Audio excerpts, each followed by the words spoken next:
여러분, 하나님께서 우리에게 일도 명령하셨지만 쉼도 명령하신 줄 믿으시길 바랍니다. 일도 명령하셨지만 쉼도 명령하신 거예요. 그래서 우리 가운데 안식일을 제정하시는 게 바로 이것입니다. 너희는 6일 동안 일하고 7일째는 쉬어라는 것이죠. 왜요? 하나님께서 그렇게 하셨기 때문에 그렇습니다. 여러분, 우리는 그 쉼을 통하여서 우리 하나님과의 그 관계를 회복해야 되는 것이죠. 그렇습니다. 하나님의 관계를 회복을 통해서 우리가 영적으로 더욱더 충만할 수 있기 때문입니다. 또한 쉼과 안식은 우리의 일을 돌아보게 하는 것이죠. 내가 지금 정신없이 바쁘게 왔는데 이 일이 지금 제대로 가고 있는지는 쉴 때 알 수 있다는 거예요. 쉴 때. 내가 일하는 동기가, 이 사역하는 동기가 하나님 앞에서 바른 것인가? 아니면 내 욕심대로 하는 것인가? 내 야망대로 하는 것인가? 그것을 점검하려면 반드시 휴식이 필요하다는 거예요. 그 휴식을 통해서 나의 삶을, 나의 일을 점검해야 된다는 것입니다. 그렇지 않으면은 일에 노예가 된다는 것이죠. 노예가 되는 거죠. 마치 일에 매여서, 일에 속박되어서 그렇게 일을 하는 것입니다. 하나님께서는 주권적 배려 속에서 일과 쉼의 밸런스가 있기를 우리에게 원하십니다. 저와 여러분도 일과 쉼의 이 깊은 조화가 있기를 주의 이름으로 축원합니다. 맞아. 일과 이 쉼이 밸런스를 가져야 돼요. 밸런스. 균형과 조화를 갖춰줘. 그래서 하나님께 주시는 그 쉼의 때에는 뭐예요? 내 삶을 돌아보는 거예요. 내가 이때까지 어떻게 살아왔나? 주님 기뻐하신 방향으로 살아왔는가? 점검해야 돼요. 점검. 그리고 나는 앞으로 어떻게 살아갈 것인가? 또 한번 내 삶을 또 가늠해 보는 거죠. 지나온 삶을 점검하고 앞으로의 삶을 가늠하고, 이것이 우리에게 쉼을 주시는 목적이 되는 것이죠. 바쁘게 일만 하다 보면은 우리는 이런 방향을 놓칠 수도 있다는 것이죠. 19세기 말입니다. 미국에 있어서 큰 변화들이 일어났죠. 주로 경제와 정치의 중심지는 동부 쪽이었습니다. 그런데 이제 동부 쪽에서 서부 쪽으로 이동하기 시작합니다. 바로 서부 개척지가 열린 거죠. 그 서부 개척지가 열리면서 금광이 개발되기 시작하고 공업도시들이 서부 쪽으로 들어서기 시작합니다. 많은 사람들이 이제 꿈을 가지고 서부로 나간 거죠. 동부에 있던 사람, 중부에 있던 사람들이 다 서부 쪽으로 이동합니다. 서부 개척 이야기가 시작됩니다. 우리 영화에서 보듯이 서부 개척, 이것이 진행되었던 것이죠. 많은 소문이 떠돌았습니다. 서부 가기만 하면 금을 다 캔다더라. 강바닥이 다 금이라더라. 가기만 하면 된다는 거예요. 그러니까 너도 나도 다 서부를 향해서 가는 거죠. 자, 그렇다면 서부에 가서 떼부자 큰 부자 되려면 어떻게 될까요? 답은 간단합니다. 남들보다 먼저 도착하면 되는 거예요. 남들로 먼저 도착해서 그 땅을 점령하고 그 땅에서 금을 캐면 되는 거예요. 남보다 먼저 강에 도착해서 강에서 사금을 꺼내면 되는 거예요. 속도 경쟁이에요. 속도 경쟁. 서부 기차 시대는 속도 경쟁이었어요. 누가 먼저 빨리 도착해서 금을 캐느냐 이거죠. 그 당시에는 차가 없었기 때문에 마차로 이동하였습니다. 말을 맨 마차로 이동하였던 것이죠. 그래서 마차를 끌고 사람들은 서부로 이제 이동하기 시작합니다.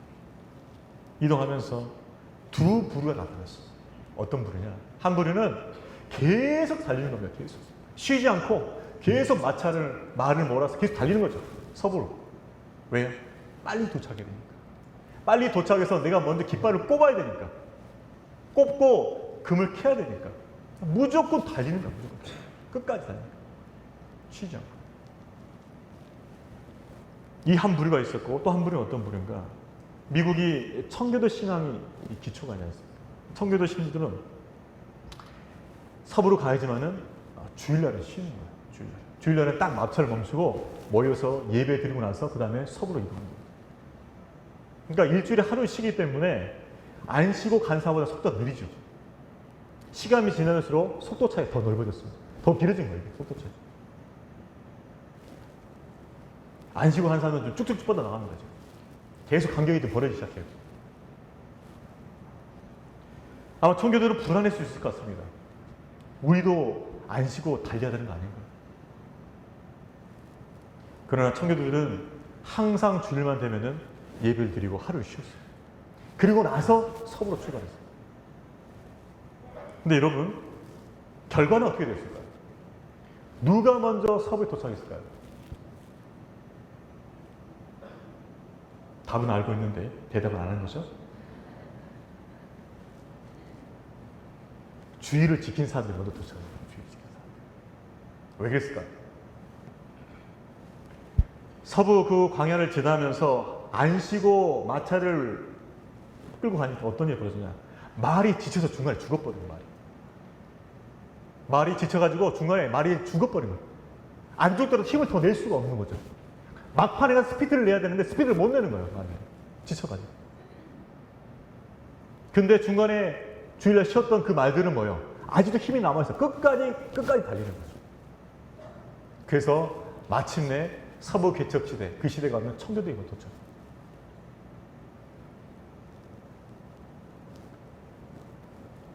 여러분, 이것은 무엇을 말해줍니까? 하나님께서 창조하신 인간은 하나님이 정하신 그 자연 법칙에 따라야 된다는 거예요. 내 욕심을 따라갈 것이 아니고 하나님 정하신 그 법칙을 따라갈 때만 우리가 건강하고 우리 가운데 열매가 맺어지게 되는 줄로 믿습니다. 그렇죠? 생각 같아서는 빨리 달린 게 우선이었죠. 빨리 채찍 치라고 말 치면서 빨리 가자 이놈아 왜 이렇게 느리냐. 근데 뭐야, 가다가 말이 죽어버린 거죠. 여러분, 일을 잘하는 것도 중요하지만 쉼을 잘하는 것도 중요한 줄로 믿습니다. 맞아요. 일과 이 쉼의 이 밸런스를 가져야 돼요. 주님은 선한 목자시기 때문에 때로는 우리에게 일을 주시지만 때로는 쉼도 주신다는 거죠. 여러분, 욕망에 매이는 것이 아니라 하나님의 말씀을 따라서 적절한 쉼도 취하시기를 주의 이름으로 축원합니다. 하나님께서 쉼도 가지라고 주시는 거예요. 주님 안에서. 우리 옆에 분들 한번 격려해 봅시다. 쉼도 가져야 됩니다. 주 안에서 안식하십시오. 아, 그래요. 일에 노예가 되면 안 돼요. 내가 지금 어디로 간지도 모를 수 있잖아요. 그죠?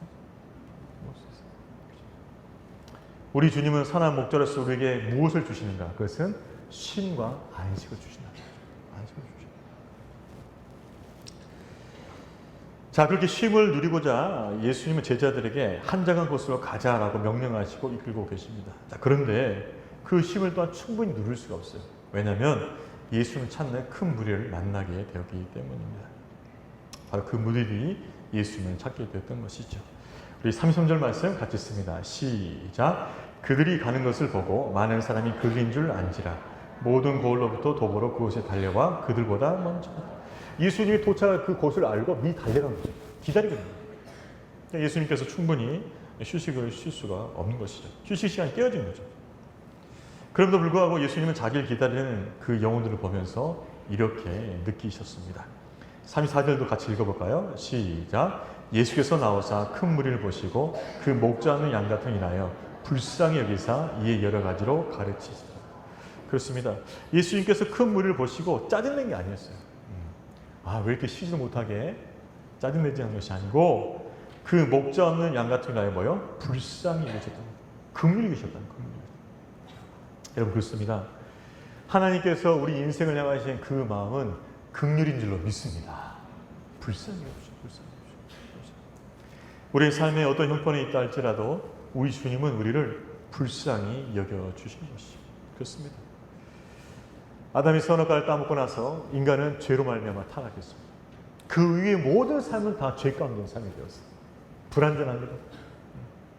하나님 앞에 의로 설 수 없는 삶이 되었어요. 그래서 우리는 목자는 양처럼 헤맬 수밖에 없었던 것입니다. 그렇게 방황하고 그렇게 헤매는 그 영혼들 가운데 하나님께서는 하나님의 아들 예수를 보내주셔서 우리를 찾아와 주신 것이죠. 무엇 때문에? 우리를 불쌍히 주시고 우리를 긍휼히 주셨기 때문에 우리를 그냥 내버려 두지 아니하시고 그 하나님의 아들 예수 그리스도를 우리 가운데 보내신 줄로 믿습니다. 예수님을 보내신 이유는 우리를 불쌍히 주시다. 그 예수님께서 십자가에 달려 돌아가심으로 우리 모든 죄를 해결함을 통하여서 우리는 그 죄에서 자유하고 하나님의 자녀가 된 줄로 믿습니다. 그 은혜를 입은 것이 무엇이라고요? 하나님의 긍휼 때문에. 우리를 불쌍히 해주셨어요. 불쌍히 해주셨어요. 그렇습니다. 하나님 항상 우리를 불쌍히 여주십니다. 우리가 하나님 구원을 알지 못하고 헤매 있을 때도 우리를 불쌍히 여주셨고요. 또 우리가 하나님 믿노라 하지만 여전히 하나님을 바로 서지 못하고 헤매고 있을 때가 있어요. 그저 내 인생은 내 뜻대로 살다가 헤매는 것입니다. 내 욕망대로 살다 헤매는 것입니다. 죄의 유혹에 시험 빠져서 지금 헤매고 있어요. 헤매고 있어요. 그 헤매는 인생도 우리 주님께서는 긍휼히 여겨주신 줄로 믿습니다. 우리가 헤매고 있을 때 우리 주님 불쌍히 해주셨어요. 우리 인생이 갈 바를 알지 못하고 헤매고 있을 때 우리를 불쌍히 해주신 거죠. 그래서 우리는 우리가 헤매고 있다고 생각되면은 어떻게 되는가? 히브리서 4장 16절 말씀. 그러므로 우리는 긍휼하심을 받고 때를 따라 돕는 은혜를 얻기 위하여 은혜의 보좌 앞에 담대히 나아갈 것이니라. 주께서 우리에게 베풀어 주신 그 긍휼함을 입고 은혜의 보좌 앞으로 담대히 나아가야 될 줄로 믿습니다. 담대히 나아가십시오. 내 삶의 형편이 지금 어떠하다 할지라도 주님께 담대히 나아가십시오. 왜요? 우리를 긍휼히 여겨주시고 우리를 받아주실 준비가 이미 되어 있으십니다. 그래서 우리는 담대히 은혜의 보좌 앞으로 나아가는 것이죠. 내 모습 이대로 주께서는 받아주십니다. 긍휼함 받아주십니다. 내가 하나님 앞에 범죄한 것도 많은데요. 그래도 받아주십니다. 하나님 찾지 못했습니다. 그래도 받아주십니다. 하나님은 우리를 긍휼히 여겨주시고 우리를 받아주셔서 하나님의 사랑으로 채워가신 줄로 믿습니다. 긍휼이요.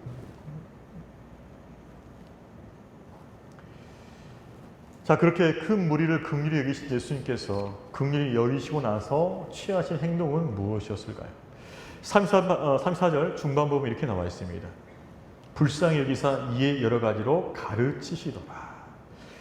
이해라는 이 단어가 좀 주목해야 됩니다. 이해, 카이란 뜻이에요. 헬라 카이라는 말인데 이 카이는 앞의 내용과 뒤의 내용을 연결시켜 주는데 원인과 결과를 연결시켜 줍니다.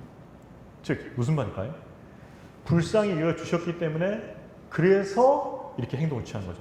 그 행동이 뭐였습니까? 여러 가지로 가르치시더라입니다. 여러 가지로 가르치시더라. 그렇습니다. 예수님께서 그 영혼들을 불쌍히 계시면서 제일 먼저 하신 것은 무엇이었느냐? 바로 밥을 먹는 게 아니었다는 거예요. 바로 500년 기적이 나타난 게 아니었다는 거예요. 무엇이었어요? 말씀을 가르쳤다는 거예요. 바로 밥 먹이고 바로 빵 먹이고 바로 물고기 먹인 것이 아니라 먼저 가르치셨다는 것, 이것이 중요합니다. 무엇이? 예수님이 참된 목자로서 우리를 긍휼히 여기시면서 우리의 가장 먼저 필요를 알고 계셨다는 거죠. 가장 우선된 필요를 알고 계셨다는 거죠. 근데 그 필요가 무슨 필요였어요? 영적인 필요였다는 거예요. 영적인 필요. 뭐예요? 말씀으로 채워지는 그 영적인 필요가 우선순위였기 때문에 말씀으로 가르치셨다는 거예요.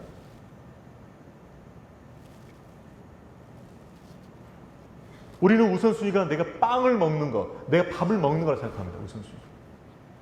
근데 우리를 긍휼히 여기시는 하나님의 우선순위는 빵이고 밥이 먼저가 아니고 내 영혼의 그 굶주림, 그 해결하는 거, 그 굶주림을 해결하는 그것이 우선순위라는 거예요.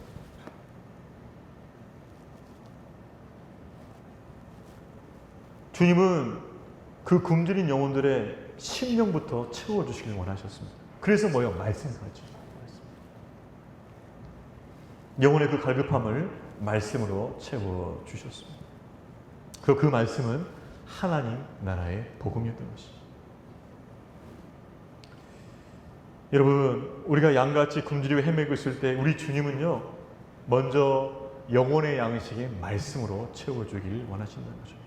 그래서 신명기에서 이렇게 말하는 것입니다. 사람이 떡으로만 살 것이 아니로 여호와의 입에서 나오는 말씀으로, 하나님 말씀으로 살 것이라는 말씀하십니다. 이 말씀은 떡이 필요가 없다는 뜻이 아닙니다. 떡도 필요하다는 뜻이에요. 그렇지만 떡보다 우선적인 것 있으니 바로 그것이 여호와 입에서 나온 하나님 말씀이라는 거예요. 그 말씀을 먼저 먹으라는 거죠. 그 말씀으로 먹고 살라는 거죠. 그래서 사람이 떡으로만 살 것이 아니로 여호와의 입에서 나온 말씀으로 산다고 말씀하신 거예요. 저와 여러분은 하나님의 말씀을 먼저 먹고 그 말씀으로 살 수 있기를 주의 이름으로 축원합니다. 하나님의 말씀이 먼저라는 거예요. 그 말씀. 우리 주님 앞에 우리 상황을 놓고 문제를 놓고 기도합니다. 주여 빨리 해결되게 해주옵소서. 우리 초점은요, 이 상황은 타파에 있어요.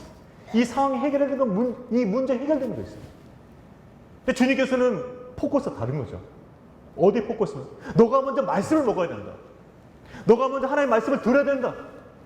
이 상황 속에서 너를 향하신 하나님의 뜻이 무엇인지를 말씀을 통해서 깨달아야 된다.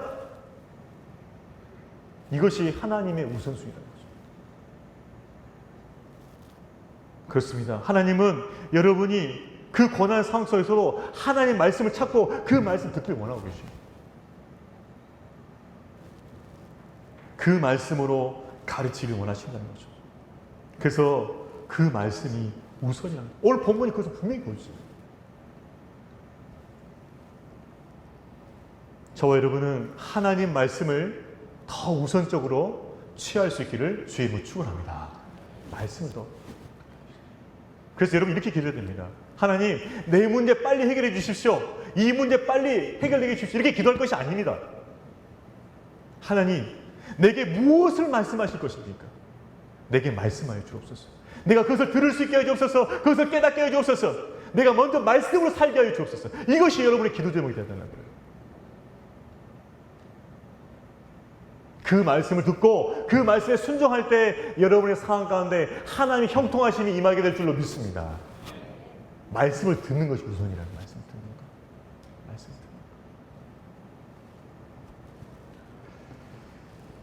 것. 주일학교나 또 청년 때 신앙생활 보신 분은 알겠지만은 수련 때 가면 이런 게 있어요.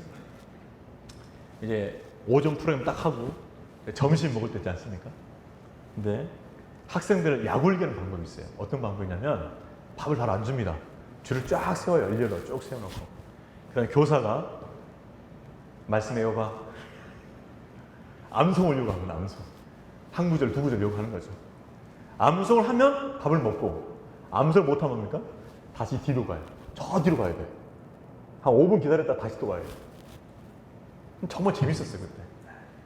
그래서 내가 미워할 친구가 틀려가지고 저 뒤로 가면은 고사가.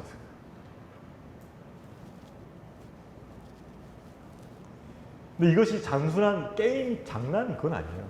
의미가 있는 것이 뭐예요? 하나님 말씀 먹는 게 뭐예요? 우선이에요. 말씀 영의 양식을 먼저 먹고 그 다음에 뭐예요? 육의 양식을 먹자는 거예요. 먹자는. 그 의미가 담겨 있는 게 바로 이 게임이에요. 여러분, 하나님 말씀이 우선이 되기를 주의 이름으로 축원합니다. 말씀을 먼저 들으십시오. 그게 우선이에요. 말씀 듣는 게 우선. 자꾸 내 생각과 내 계획만 앞세우면서 하나님 왜 안 들어주시는 거예요? 왜 안 밀어주시는 거예요? 그 이전에 주여 말씀하여 주옵소서. 주의 종이 듣겠나이다. 이것이 우선이라는 거죠. 하나님께서 말씀하시기를 구하고 그 말씀을 들을 수 있기를 주의 이름으로 축원합니다. 선한 목자 되신 우리 주님께서는 무엇을 하시는가? 우리에게 말씀으로 먼저 먹여주시는 거죠. 그 말씀을 먹고 풍성하게 되기를 주의 이름으로 축원합니다. 우리 옆에 분들 다시 한번 격려해 볼까요? 말씀을 먼저 먹읍시다. 말씀을 먼저 들읍시다. 이게 우선순위입니다. 아셨지요? 네. 이거 잘 지켜야 돼요. 안 그러면 자꾸 그냥 빵하고 내 상황만 들이댑니다. 예수님은 하나님 나라 복음을 그들에게 가르쳤습니다. 근데 그 가르침은 굉장히 오랜 시간이 되었던 것 같아요. 언제까지? 해질녘 때까지. 그러니까 해가 저물 때까지 간 거죠. 예수님 제자들은 은근히 걱정이 들기 시작했습니다. 이제 노을이 지면서 이들이 배고플 텐데. 근데 배고픔 어떻게 되는지 아시죠? 군중이 배고프면 폭동이 일어날 수 있거든요. 빨리 배고픔을 해결해야 되는데. 은근히 걱정이 되는 거예요. 예수님한테 예수님 이들 빨리 보내셔가지고 빨리 먹거리 해결하시죠. 이렇게 예수님께 요청하는 거예요. 자, 그때 예수님께서 어떻게 대답하십니까? 37절 말씀 같이 읽습니다. 37절 시작. 대답하여 이르시되 너희가 먹을 것을 주라 하시니 여짜오되 우리가 가서 200다란의 떡을 사다 먹으라. 좀 생뚱맞는 소리를 하시는 거예요. 너희가 먹을 것을 주라. 예수님께서 제자들이 아무것도 갖고 있지 않다는 거 아셨죠? 알면서 이 말씀 하시는 거예요. 자, 그렇다면 예수님은 이 말씀하신 의도가 무엇인가요? 그것은 이것입니다. 예언적 선포죠. 예언적 선포. 너희가 먹을 것을 주라. 이것은 예언적 선포예요. 즉 뭐냐? 너희가 먹을 것을 주게 될 것이라는 거예요. 너희가 먹을 것을 주게 될 것이라고 말하는 거예요. 예언적 선포예요. 예언적 선포. 이 말씀을 통해서 알 수 있는 것은 그렇습니다. 선한 목자신 주님은요, 그분 혼자, 당신 혼자서 일하는 거 원하지 않으셔요. 어떻게 일하는 거 원하십니까? 그의 양된 우리와 함께 일하는 거 원하셔요. 함께 동역하는 거 원하셔요. 그것이 예수님의 원하십니다. 여러분, 우리가 신앙생활 하면서 착각하는 게 있어요. 기도만 하면 다 된다고 생각하는 거죠. 물론 기도를 하셔야 됩니다. 근데 기도하다가 하나님께서 사인을 주시면은 움직여야 돼요. 움직여야 돼요. 그저 감람 밑에서 감이 떨어지만 기다리면서 언젠가 떨어지겠지. 물론 언젠가 떨어지겠죠. 그래서 주님께서 때로 이렇게 말씀하십니다. 언젠가 떨어질 거 기대하지 말고 네 팔을 들어서 감을 따라 말씀하십니다. 네 팔을 들어서 감을 따라.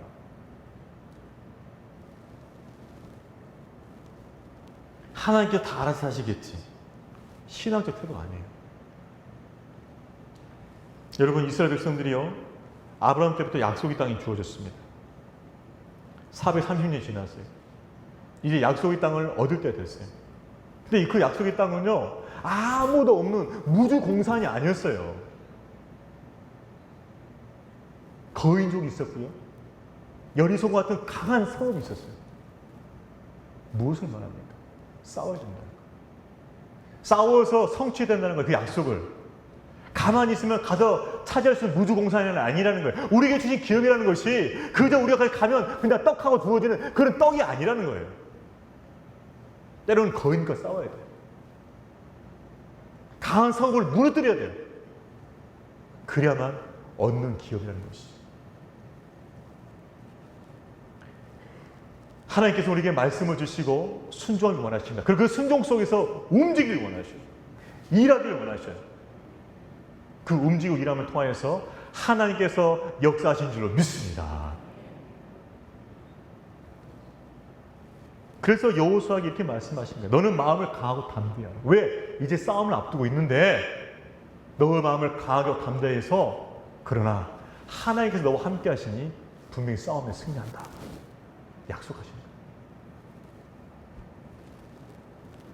여러분, 하나님께서는 우리와 함께 일하길 원하십니다. 하나님께서 일어서라, 함께 가자라고 말씀하실 때 일어서고 함께 갈 수 있기를 주의 이름으로 축원합니다. 여러분, 궁둥이만 딱 붙이고 있으면요, 궁둥이만 커져요. 구두살 박힌다고. 구두살. 이 몸에 안 좋아요. 일어서서 뛰어야지. 약속을 받을 때가 있고요, 그 약속을 성취해서 움직일 때가 있습니다. 주님께서 주라고 하시면 그것을 줄 수 있는 저와 여러분 되기를 주의 이름으로 축원합니다. 하나님께서 이제 가자 그러면 따라가는 거다.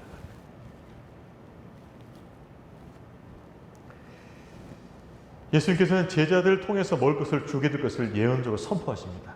자, 그러면서 그 후의 내용은 이렇게 전개되는 거죠. 38절부터 34절을 보면 예수님께서는 떡 5개와 물고기 2마리를 가지고 5,000명이 넘는 큰 무리를 먹이십니다. 먼저 예수님은 제자를 통해서 50명, 100명씩 앉게 만들어요. 아마 서로 마주보면서 만들었을 거예요. 그래서 마치 잔치상의 모형이었을 것입니다. 잔치상처럼 앉는 거죠. 서로 마주보면서 삥 둘러 앉으면서 음식을 먹을 준비가 된 것이죠. 바로 그때 예수님께서 오병이어를 축사하시면서 놀라운 기적이 나타났다는 것입니다. 요한복음 6장에 보면 이렇게 표현되어 있어요. 사람들에게 원대로 주셨다. 그러니까 뭐예요? 먹을 만큼 다 먹었다고 했어요. 먹고 또 먹고 계속 먹으면서 더 먹을 수 없을 정도까지 먹었다는 거죠. 그만큼 먹고 채워졌다는 것이죠. 그렇습니다. 하나님께서는 우리 영을 채워줄 뿐만 아니라 또한 우리 육신의 필요와 채워줄 줄로 믿습니다. 육신의 필요까지 한 채워주시고. 자, 그럼 우리가 여기서 한 가지 더 깊이 묵상해야 할 바가 있습니다. 그것은 이것입니다. 예수님께서는 왜 이 세팅을 하셨나는 거죠? 광야입니다. 빈들이에요. 아무것도 나올 것이 없는 세팅입니다. 그 세팅 가운데서 뭐예요? 지금 잔치를 벌이고 계시는 거죠. 음식을 나누며 기뻐하는 그 모습을 보여주신 거죠. 바로 이것은 천국 잔치를 모형적으로 보여주시는 거죠. 예수님께서 다스리시는 그 나라, 하나님 나라의 잔치가 이런 것이라는 거죠. 예수님께서 주시는 그 은혜로 말미암아 먹고 풍성해지고 기쁨과 감사가 넘치는 바로 그곳이 천국이라는 것이죠. 비록 광야였지만, 빈길이었지만 천국 잔치가 벌어진 것을 예수님께서 보여주신 것입니다. 그렇습니다. 우리 예수님께서 이 땅에 오신 이유는 무엇일까요? 그것은 우리에게 천국 기쁨을 주시기 위해서 이 땅에 오신 줄로 믿습니다. 천국 기쁨을 주시기 위해서 이렇게 오신 거예요. 그래서 요한복음 10장 10절은 이렇게 말합니다. 내가 온 것은 양으로 생명을 얻게 하고 더 풍성히 얻게 합니다. 우리에게 생명을 주셨지만 그 생명이 더 풍성하게 누릴 수 있도록 천국 잔치가 우리 안에 누릴 수 있도록 주님께서 이 땅에 오셨다는 것이죠. 자, 그러면 이 의미를 좀 더 분명히 할 필요가 있습니다. 그러면 우리 안에 내 삶 가운데 천국 잔치가 뭐냐는 거예요. 로마서 14장이 이렇게 말하고 있습니다. 하나님 나라는 먹고 마시는 것이 아니요. 즉 뭐예요? 하나님 나라는 먹고 마시는 것에 만족이 안 된다는 거예요. 내가 아무리 잘 먹고, 내가 아무리 잘 입고, 내가 아무리 좋은 데 살아도 하나님 나라 기쁨은 거기서 임하지 않는다는 거예요. 무엇을 말합니까?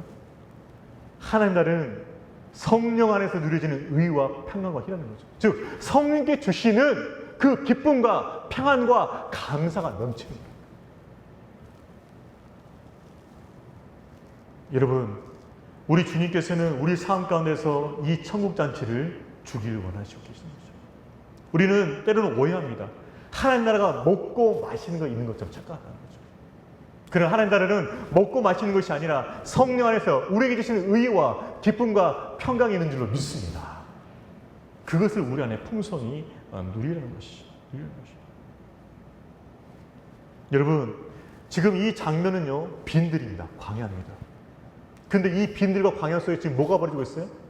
잔치의 축제가 벌어지고 있는 것이죠. 여러분, 우리 삶도 그렇습니다. 우리가 정말 좋은 때도 있지만은 많은 때가 광야예요, 광야. 빈들입니다, 빈들. 여길 쳐다봐도 저길 쳐다봐도 별로 얻을 게 없는 때가 있는 때가 있어요. 그래서 내 삶이 광야입니다. 내 삶이 빈들이에요. 그럼 세상 사람들은 광야고 빈들이기 때문에 광야와 빈들에 맞게 그렇게 초라하게 사는 거예요. 왜? 인생이 광야고 인생이 빈들이니까. 그렇지만 하나님 믿는 사람, 예수를 믿는 사람은 그 광야의 인생, 그 빈들의 인생 가운데서도 천국 잔치가 있는 줄로 믿습니다. 성령으로 말미암은 그 천국 잔치가 있다는 거예요. 그 광야에서도 하나님께서 식탁을 차려주신다. 어떤 식탁을 차려주십니까? 여러분, 하나님을 잘 믿으면요, 고난 가운데 감사가 나와요. 고난 가운데도 기쁨이 있습니다. 고난 가운데 평안이 있어요. 고난 가운데 내 소망이 넘칩니다. 세상은 이 식탁을 누릴 수가 없죠. 그러나 믿는 자는 광야에서 빈들에서도 이 풍성한 식탁을 누리게 되는 줄로 믿습니다. 이 식탁이 우리한테 있다는 거예요. 식탁. 내 삶 광야에서도 작은 것도 감사하세요. 작은 감사. 내 삶이 지금 흔들리고 있어요. 내 삶이 지금 어떻게 될지 몰라요. 그런데도요, 말로 다 할 수 있는 평안이 내 안에 있어요. 그 평안 때문에 내가 흔들리지 않는 거죠. 흔들리지 않아요. 묵직하게 내 영혼의 그 중심에 하나의 평안이 자리 잡고 있어요. 흔들리지 않습니다. 내 삶은 여전히 고난 중에 있어요. 그런데 소망이 있어요. 소망이. 우리 주님께서 나를 세워주시겠지. 우리 주님께서 나를 채워주시겠지. 우리 주님께 나를 이끌어 주시겠다는 그 소망 때문에 여전히 내 삶은요, 일어나는 거예요. 천국 식탁이 차려진 거죠. 여전히 내 안에 기쁨이 있습니다.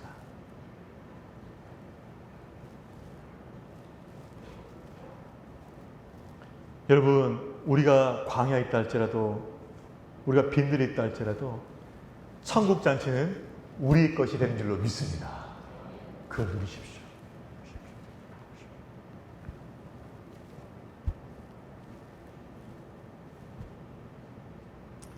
예수님께서는 우리가 고난 중에서도 기뻐하고 감사하고 또 평안하고 소망을 누리길 원하셔요.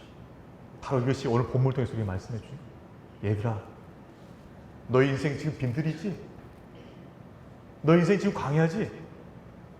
하지만 천국 잔치는 너희 것이다. 우리가 주님을 믿는 믿음 안에서 성령께 주시는 그 천국의 식탁이 여러분의 인생 가운데 차려지기를 주의 이름으로 축원합니다.